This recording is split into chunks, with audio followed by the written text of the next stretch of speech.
I'm Hard Hat Harry, and I moved into this tent to see what it feels like to be a bear. Because in today's episode of Inquiring Minds, we'll learn from Percy's Golwala why bears hibernate in the winter and humans don't. Yipes! I've got company! And look over here, coffee beans. They say there's caffeine in these little things, but I can't see it. And today, Chris is here to tell us exactly where the caffeine in decaffeinated coffee ends up. She doesn't look very happy, but she should, because special art galleries keep very old paintings like this one looking very good. That's better. Smile, a la Genie. Our friend at Inquiring Minds, Mike Kinney, is going to tell you all about art restoration and more. Hey, have you ever heard of a hyperbaric chamber? It's a place where people with injuries go to heal faster, and we'll find out from Chris how it works. It's amazing. And as you get older, there's something else you'll want to know about. Pimples. We've asked Percy's to investigate this pimple problem right here and right now.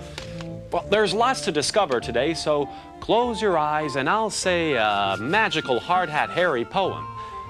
The world's full of wonder, and I want to know about all the places our inquiring minds can go. So let's get together, all of us as one, and start the show for some science made fun.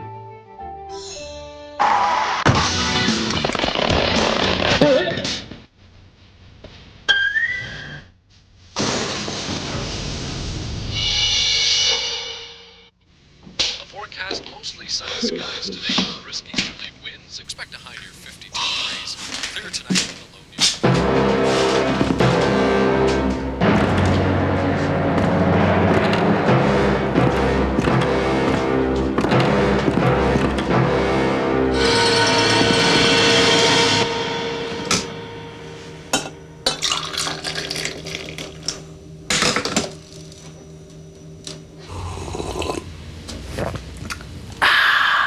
That morning coffee. You know, some people can't even function until they've had that first cup of Java. But what's the attraction to coffee? The taste? Maybe for some, but actually it tastes kind of bitter. So let's be honest, most of us need a cup of coffee in the morning because it wakes us up. And why does it wake us up? Because coffee contains caffeine. And if you crave a coffee every morning, you likely have a caffeine addiction. Caffeine. It's the world's most popular drug. Probably because it's hard to avoid. It occurs naturally in coffee beans, tea leaves, and the coca seeds used to make chocolate. When it comes to caffeine, coffee is the king. On average, it takes 2 cups of tea or 4 bars of chocolate to equal the caffeine content of 1 cup of coffee. So why does drinking coffee wake you up? Because caffeine is a nervous system stimulant. It stimulates your brain cells so you feel more alert. It makes your heart beat faster so it pumps more blood. More blood flowing to your muscles makes you feel more energetic. And it also causes your kidneys to produce more urine, so you make more trips to the washroom. In moderate amounts, there's no problem. But too much caffeine can cause your body to become overstimulated, which can result in anxiety, insomnia, upset stomach, heart palpitations, and muscle tremor. Like many drugs, caffeine is addictive. If you drink enough of it on a regular basis, you can start to crave it. And it doesn't require as much caffeine as you might think to become an addict. 350 milligrams of caffeine per day is enough to develop a physical dependence. How much is that? Well, it's about 4 or 5 cups of coffee per day. Now, if you are addicted and you don't get your regular caffeine fix, you can suffer the usual withdrawal symptoms: headaches, irritability, and fatigue. In fact, one of the best ways to determine if you are addicted is to cut yourself off from caffeine for a few days and see if you develop a throbbing headache. The obvious solution for those who like to drink a lot of coffee but also want to reduce their caffeine intake is decaffeinated coffee. But how do they get the caffeine out of the coffee? They steam it out. Steaming the raw coffee beans moves the caffeine to the outer surface of the bean, and once it gets to the surface, it can be collected. What you end up with is a dry white powder. But this isn't the end of the caffeine story. Nope. This is a valuable byproduct, so the coffee manufacturers sell it. And you might be surprised to find out where it goes. Soft drinks for one. Coke, Pepsi, and Dr. Pepper all contain caffeine. Now, colas get some of their caffeine from the cola nuts used to make the drink, but they still add more caffeine during the manufacturing process. So why put extra caffeine into a soft drink? The manufacturers say it's a flavor enhancer, meaning the bitter taste of the caffeine helps to offset the sweetness of the other ingredients. Now, some cynics out there might think it has something to do with caffeine being addictive and you developing a craving for the product. I don't know. I find that a little hard to believe. Pharmaceutical companies are another major buyer of caffeine. Got a headache? Maybe you even have a caffeine withdrawal headache. So you reach into the medicine chest for an extra strength pain reliever. You glance at the package and, surprise, you notice caffeine is one of the ingredients. Why? Well, many headaches result from a dilation of the blood vessels in your head. Now, caffeine is a vasoconstrictor, so it contracts blood vessels, and that helps get rid of the headache. Some extra strength painkillers also contain drugs that can make you sleepy, like codeine. So the stimulating effect of caffeine is often used in medications to help counteract the drowsy effect of the other drugs. Women can find caffeine in some of the drugs designed to deal with menstrual problems. Because caffeine is a diuretic, it helps to relieve that bloated feeling caused by water retention. Caffeine has also been a popular drug for athletes, but its stimulating effects can provide an unfair advantage. Did you know that caffeine is a controlled substance for Olympic athletes? Besides making your heart pump more blood, caffeine also enables your muscles to work longer before they become fatigued. Now, obviously, this is an advantage for an athlete, particularly in an endurance race like a marathon. Now, Olympic officials are more concerned with athletes who inject caffeine or who take caffeine pills rather than those who have a cup of coffee before an event. To exceed the limit, an athlete would have to drink 7 or more cups of coffee just before the race. But if they drank that much coffee, the athlete would likely spend more time in the bushes than they would on the racetrack.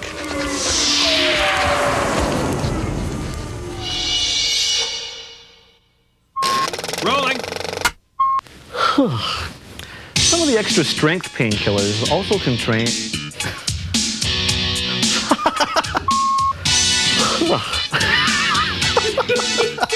Some drugs also contain painkillers. I quit. All right, let's see here. Number 65. What the? Talking torsos. Huh? This is exquisite. What? The archetypal symbolism, the Archetypal. depth, the emotion. This speaks to me. It's fascinating, isn't it?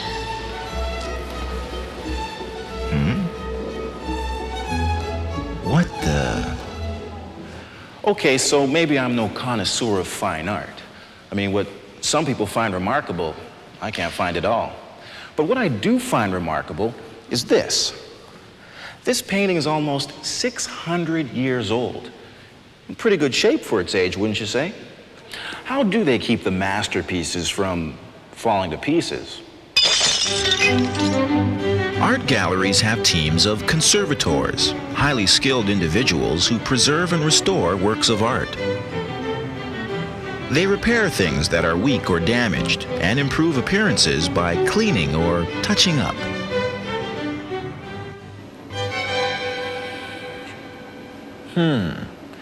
But as the saying goes, an ounce of prevention is worth a pound of cure. Preservation, keeping the works from falling apart in the first place, is a conservator's main concern. So, how do you preserve a painting? Well, to answer that question, we need to understand why a painting deteriorates in the first place. One of the biggest enemies is fluctuating temperature and humidity. They can be quite destructive. For example,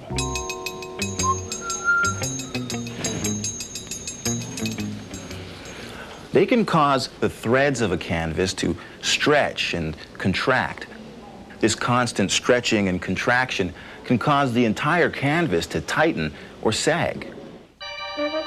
This stretching can cause the paint on the surface to crack and eventually flake off. Changes in temperature and humidity can be caused by changing weather outside, but also by people inside the gallery. We humans can put out quite a bit of heat and moisture. Another major threat is light. Ultraviolet light, the wavelength of light that tans or burns your skin, is particularly destructive. Over time, it can cause the pigments in a painting to fade or discolor. This kind of damage is irreversible. Well, I guess if we want the beauty of fine art to last forever,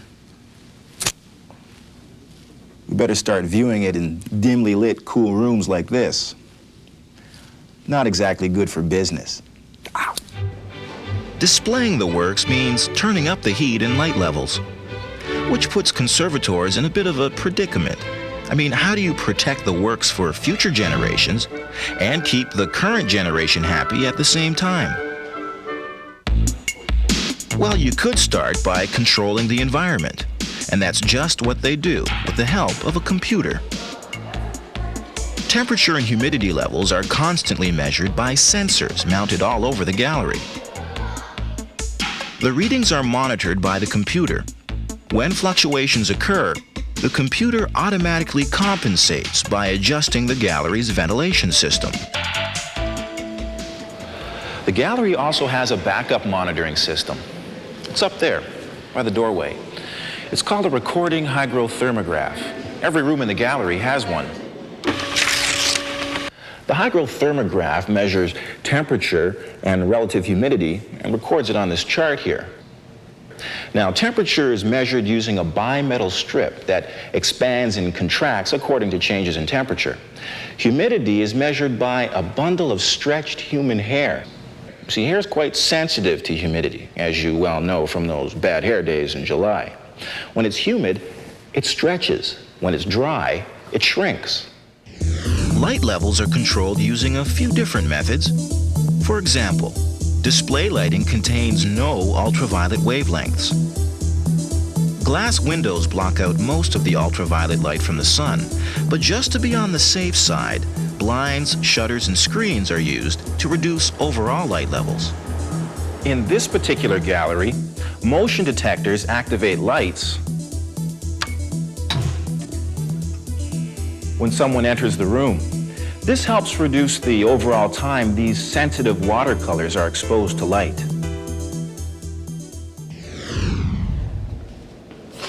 To measure any light damage already done, conservators use an instrument called a chromometer. The chromometer can detect changes in the color of paint, paper, or fabric well before the human eye can. Periodic measurements allow conservators to track the rate that pigments are changing. If the change is too rapid, the painting goes into storage for a period lasting several months to several years. Millions of dollars of technology and constant skilled attention do help slow the effects of time. But I almost forgot to mention the most powerful method to preserve delicate works of art. What makes this technique so great is that it's so simple, even you and I can do it. Don't touch.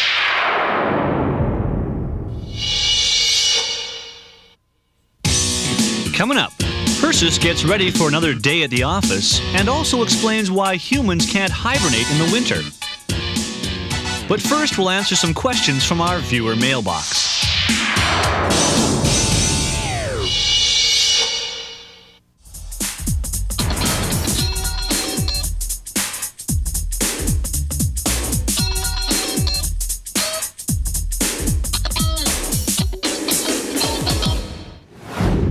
Diana Cruz of Riverdale wants to know why we go unconscious when we get hit in the head. Well, your brain is a bit like a computer. To work, it relies on electrical signals being able to flow through its circuitry uninterrupted. And just like a computer, if you give your brain a good whack and disrupt the flow, it shuts down temporarily. After a few seconds or a few minutes, it reboots and you wake up. So how come your skull doesn't protect you? Well, your skull is designed to protect your brain from taking a direct hit. But your brain is like a little blob of jello sitting inside your skull. And when you get whacked, it bounces around and hits the inside of the skull, which interferes with its signals and causes the shutdown. Now, when you wake up, you may feel dizzy, confused, and nauseated. But in most cases, there isn't any permanent damage, provided, of course, it doesn't happen too often. Randy Arnold of Clearwater wants to know why he sees these strange images when he rubs his closed eyes. Well, it's called an entopic phenomena, and these things that you're seeing are called phosphenes. When you rub your eyes, the side-to-side motion is only part of the work that you're doing. You're also pushing. And when you push, you put pressure on the fluid inside the eye, which in turn puts pressure on your sight organ, the retina. This stimulation sends nerve impulses to the brain's visual center, which interprets them as those strange fireworks we think we see. Now, interestingly enough, even people who are visually impaired can experience this phenomenon. Monica Nims of Barrie, Ontario writes in and wants to know why you can hear the ocean in a seashell. Well, I hate to destroy the romance, but that's not the ocean you're hearing. What you're hearing is the background sound of the room you happen to be sitting in. You see, the sound in this room is made up of different frequencies. What happens is these different frequencies travel into the shell, work their way to the center, and start bouncing around. Now, what happens is some of these frequencies bounce around so much that they cancel each other out, while other frequencies go in and then come back out again with no problem. It's these frequencies that make it out of the shell that mix together to give you that sound that sounds like the ocean.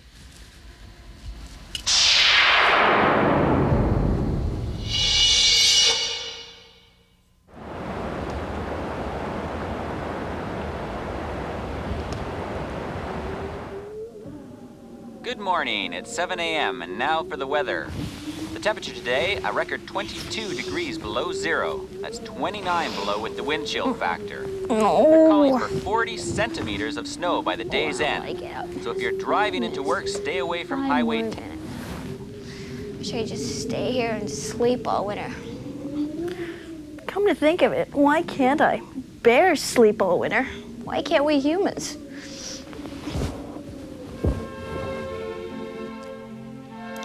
When a bear curls up in its den to go to sleep for the winter, its body temperature drops, its respiration decreases, and its heart rate falls to only 8 beats per minute. It remains in this state for up to 7 months at a time. Why? To conserve energy during nasty winter weather when food supplies are scarce. So, what would happen if we tried it? A severe weather warning has been issued for the southern Ontario region. Drivers are urged to leave their cars at home. If I did spend all winter in bed, I'd probably need weeks of physiotherapy to regain my strength. And my bones would be all thin and brittle from not being used. If you don't believe me, ask your local astronaut. In the weightlessness of space, astronauts can lose up to 2% of their total bone mass per month. It's called disuse osteoporosis. The bones act like a storage medium for calcium. The body constantly dips into this supply when it requires some, and replaces what it takes as it gets it from the diet. But when the bones don't bear any weight, the body no longer replenishes the supply because it assumes none is needed. Long-term space travel would be much easier if astronauts just learned to be more like bears.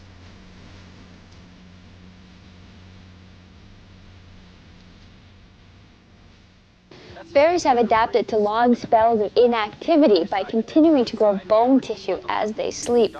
After a long winter, a bear can just hop up and trot away as if it's just had a 10-minute nap. Oh, 5 more minutes.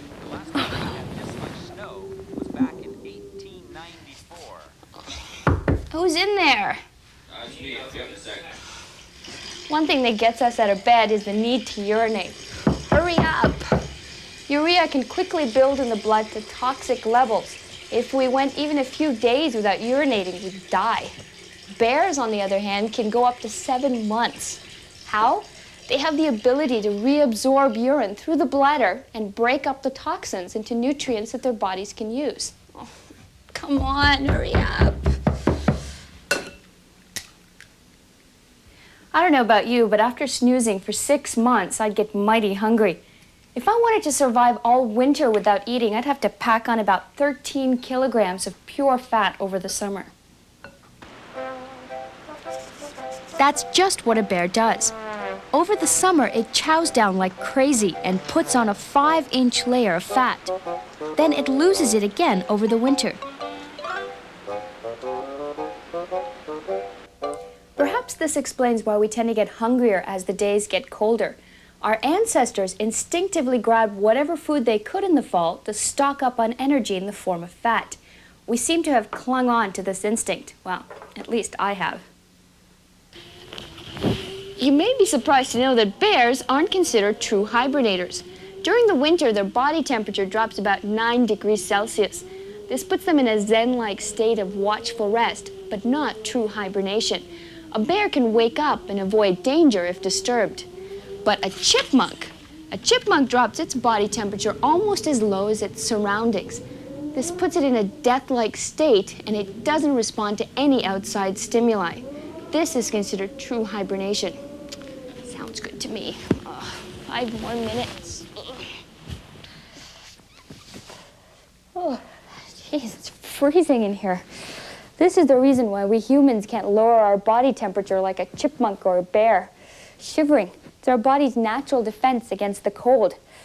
Shivering is an involuntary muscle spasm that produces heat. It kicks in whenever the temperature drops below a certain point, just like this thermostat that turns on the furnace whenever the house gets cold. We humans have no control over our thermostats. They're stuck at 37 degrees Celsius.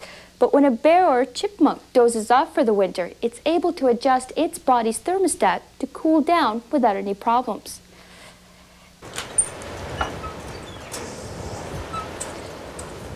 But if a human stayed out in the extreme cold for too long, all the shivering in the world won't help. If you don't get back in the warmth, you have about 15 or 20 minutes before hypothermia sets in. Hey guys, open up! That's when your blood and vital organs begin to decrease in temperature. It eventually leads to death by cardiac arrest. Hey guys, let me in! Come on!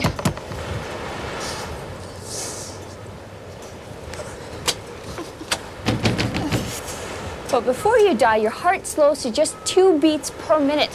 Your pulse and respiration become too faint to detect. You appear dead.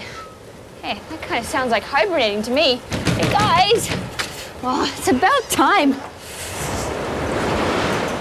Check this out. Child survives being trapped underwater for an hour and a half. The child was able to survive because the water was extremely cold, 5 degrees Celsius. The child's brain and vital organs cooled down and didn't need much blood or oxygen. When our core temperature drops, we enter a state very much like hibernation. Surgeons use this to their advantage when performing open-heart surgery. They cool a patient's body until hypothermia occurs. This slows the heart and vital organs down and prolongs the time they can be deprived of their normal blood supply. an anesthetic is used to disconnect the body's thermostat and prevent the shivering reflex.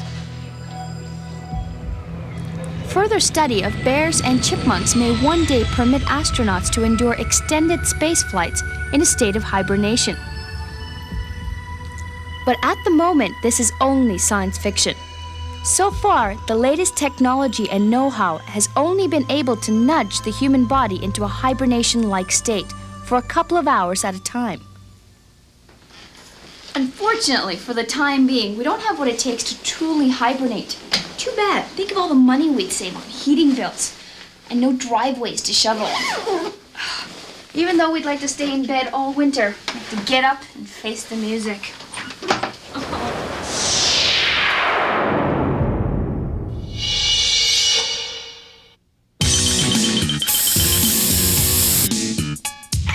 Coming up next, Chris explains why injuries heal faster in a hyperbaric chamber. And Persis finds out why we get those annoying pimples.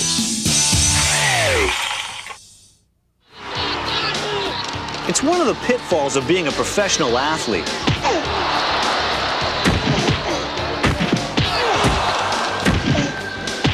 Injuries. Pulled muscles, stretched ligaments, torn cartilage, you name it. The traditional treatment for most of these injuries has been an ice bag and plenty of rest. But in professional sports, time is money. And the quicker a highly paid athlete can get back to the playing field, the better. So now the traditional methods of recovery are being challenged by the chamber. Looks like something from a science fiction movie, but actually, I'm in the Toronto hospital, and this is a hyperbaric chamber. They've been used since the turn of the century to treat divers suffering from decompression sickness. But they may soon revolutionize the way we treat injured athletes, because sitting in this chamber could cut the time an injury takes to heal in half. How, you ask? Oxygen. You can think of the cells in your body as little fireplaces. The food you eat provides them with a source of energy, just like this wood. But you don't get any heat from wood until you burn it. And it's the same with your cells. They don't get any energy until they burn the food. But to burn the food, they need oxygen. And they get that oxygen from your blood. It's a great system until something goes wrong, like an injury. Whenever you tear muscles, break bones, or crush any of your limbs, you create a mini disaster area. If you could look inside an injury, you'd see it's a mess. Broken blood vessels, damaged tissues, and lots of leaking fluid, something we experience as swelling. To repair the damage, your cells need lots of oxygen. But all the excess fluid and debris around the injury makes it more difficult for the oxygen to reach the cells that need it. And that's what determines how fast an injury heals. How much oxygen is getting to the damaged area. So how can we get more oxygen to the areas that need it? Well, why not breathe more?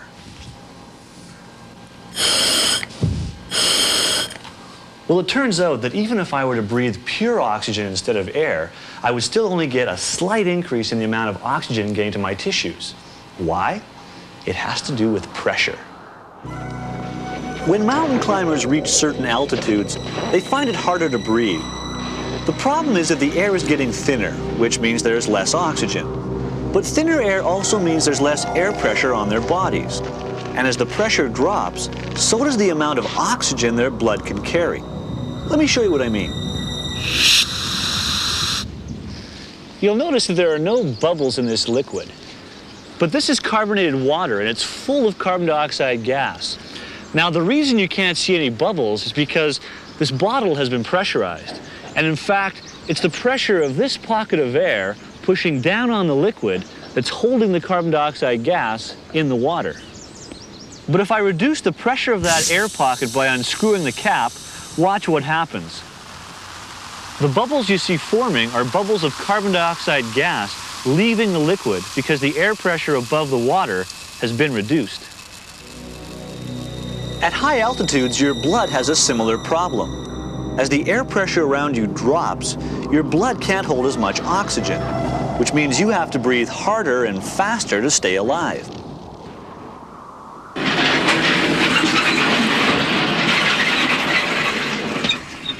So what does all this have to do with the hyperbaric chamber and injuries? Well, I've been telling you about how your breathing is affected if the pressure around you drops. But what if it went the other way? What if the pressure around you was increased?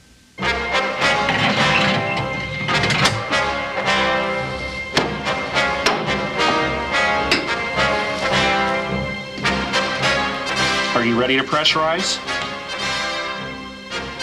Okay, starting now.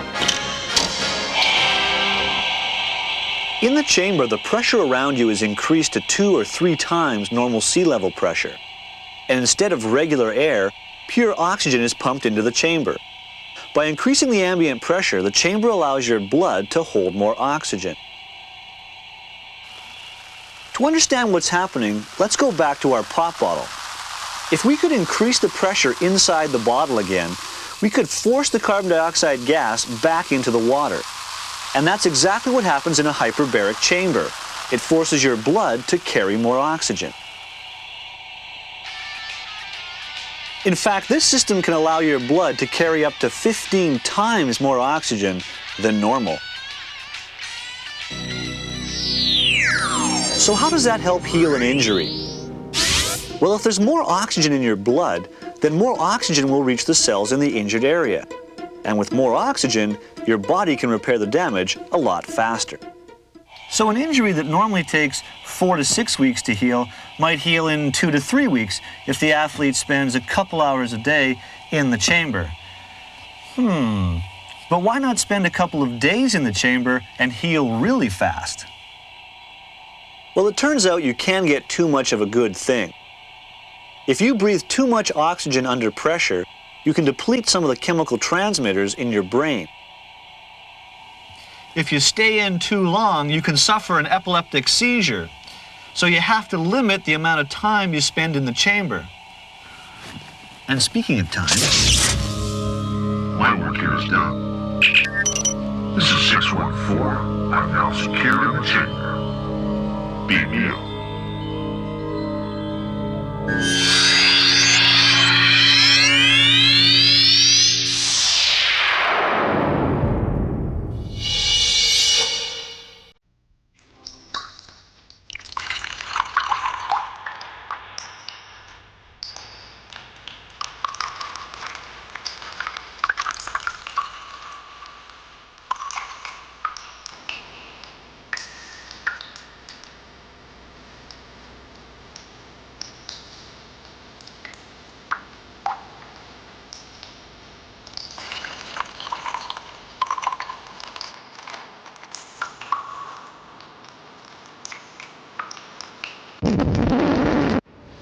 Cut! What? Oh, that is the biggest zit I have ever seen. Does it hurt? Zit? Oh, 15-minute break, everybody. Persis, do something about that thing.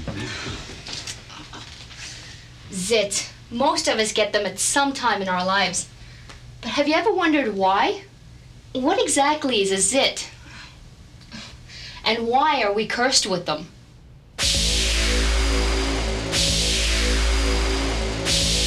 Well, to understand how this can happen, you first have to understand a little bit about how your skin works. And what better place is there to examine skin than the beach?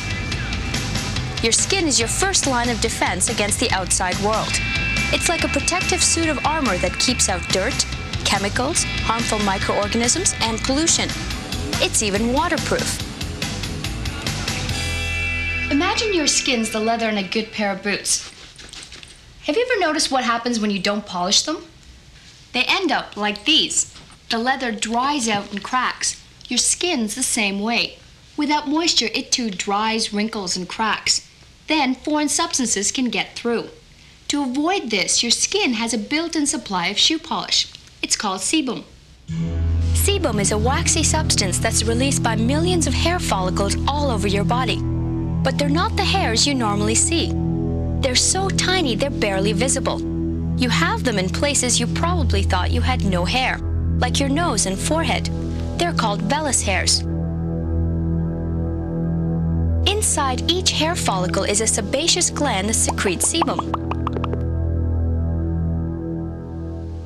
A vellus hair follicle is kind of like this caulking gun. It supplies a constant flow of sebum to the surface of your skin so it doesn't dry out. Your face, as well as your neck and upper back, have the greatest concentration of vellus hairs. So this is where your skin gets oiliest. What's all this have to do with acne? Well, sebum often combines with dead skin cells to produce a sticky mess that effectively plugs up the opening of the hair follicles. This is basically the birth of a zit. Unfortunately, the production of sebum doesn't stop, so the pressure inside the hair follicle keeps building. I wouldn't do that if I were you, Chris. Pressure can slowly build for weeks or even months without you being aware of it. But eventually, something's got to give.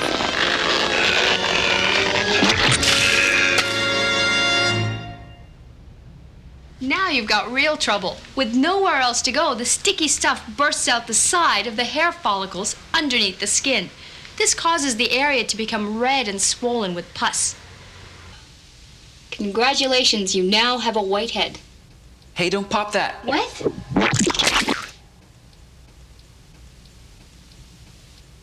Sorry. Don't you know you're not supposed to pop your zits? You always hear it's bad to pop a zit, but why? When you squeeze a pimple, you force some of the goop back down into the hair follicle, making the blockage and the pimple even worse. Okay, so we know now what whiteheads are. But what are blackheads? What causes them? Most people think a blackhead is dirt and grime that's become lodged inside a skin pore, but it has nothing to do with dirt. Sometimes the gunk plugging your follicle doesn't form a perfect seal. Some sebum seeps out, so the pressure inside doesn't build up, but the plug itself turns black after prolonged contact with the air. And washing won't dislodge the plug because the blockage usually occurs down inside the follicle, well out of reach. Persis, are you ready yet? We're way behind schedule. Yeah, I'm ready. How do I look? Whoa! What, are you planning on joining the circus with all that makeup? 15-minute break. Wash that off. Many people try and cover up their zits by using heavy makeup, but unfortunately the makeup gets stuck inside the hair follicles and gives you even more zits. And believe it or not, washing too much can also give you more zits. Why? Washing dries out your skin. This stimulates your sebaceous glands to secrete even more sebum, which can make your zits even worse. So what can you do to get rid of zits? First of all, don't wash too much. And when you do wash, use a mildly abrasive cleaner to get rid of some of those dead skin cells that can clog up your follicles. You can also make sure you get enough of vitamin A. Why vitamin A? It makes the inside of your hair follicles slippery, so there's less chance of them getting clogged. What about all the acne products on the market? With so many of them, it's hard to know what to choose. Here's a tip. Anything containing the ingredient benzoyl peroxide will help control your zits. Why? Because the oxide stands for oxygen, and your pimples hate oxygen. Actually, it's the millions of microscopic bacteria living inside your plugged hair follicle that hate oxygen. It's the perfect oxygen-free environment for them. But as they feed on your sebum and multiply, they cause your pimples to get worse. When you rub this into your skin, the oxygen is absorbed into the follicle and kills the bacteria. What about eating junk food like chocolate or French fries? Does this really cause you to break out? Well, most doctors do not feel that diet plays a very important role in acne breakouts. Eating greasy foods does not cause greasy skin, for instance. So if you're trying to get rid of acne, avoiding that greasy burger won't necessarily have any effect. Of course, if all else fails, there's always one last resort.